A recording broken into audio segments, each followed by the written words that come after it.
The French economy is currently one of the largest in the world, and you have to wonder why.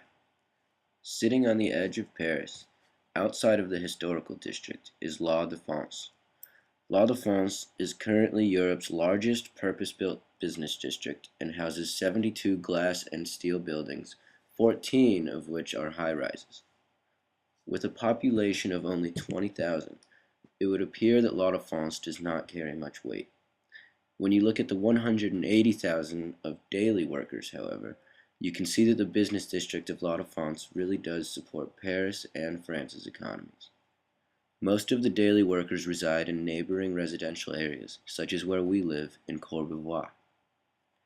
Courbevoie has recently been declared the third safest place to live in the Île-de-France region and is somewhat of a backbone to La Défense.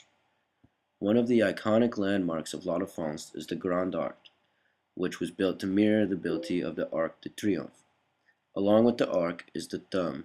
The origin of the statue comes from the days of the Romans, when Caesar would either give thumbs down for death or thumbs up for life. Therefore, the statue signifies the life of Paris in La Défense. La Défense also houses the tallest high-rise in Paris, and is rivaled only in height by the Eiffel Tower. The name of this building is the AXA Tower, and was built to house the employees of France's three largest insurance companies after a merger was completed. La Défense has a certain feel to it that is much different than any other part of Paris. This district is new, with tall buildings and almost all glass and steel. You can tell that there is always business going on, as people here never appear to take their time, and everyone is lugging huge suitcases around with them as they hurry off to or from work. La Défense is currently undergoing a 9-year renovation plan to improve the already significant business district.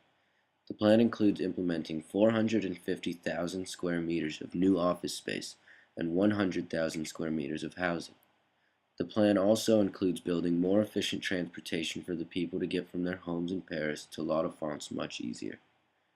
The project is said to be completed during 2015, but faces some challenges from France's unstable short-term economy. Aside from being the backbone of France's economy, La Défense also has a huge impact on the European Union and the overall economy of the euro. We went to a tour of the EU in Brussels a few weeks back for our finance class, and we were told how the whole thing works. The EU has somewhat of a domino effect, so when one economy crashes, the whole thing tanks. Therefore, the rest of the countries have to look out for the struggling countries, which in this case is Greece. France is also in somewhat of a depression, but they are too much of a world power for the entire economy to fail. A big reason for the economy being too big to fail is because of La Défense. As most of the big powerhouses are run from Germany, France still has many companies that you will see all over Europe, and they are all run from La Défense. We really got to get a feel of how our international business class is tied into the professional aspect of Paris, France, and the European Union, because we were lucky enough to have classes right in the middle of the action. This has taught me the importance of today's business majors, and even more so, the effect that one relatively small district can have on an entire continent's economy. Had it not been for La Défense, France would be struggling much more in the world economy, and may not have been a world power.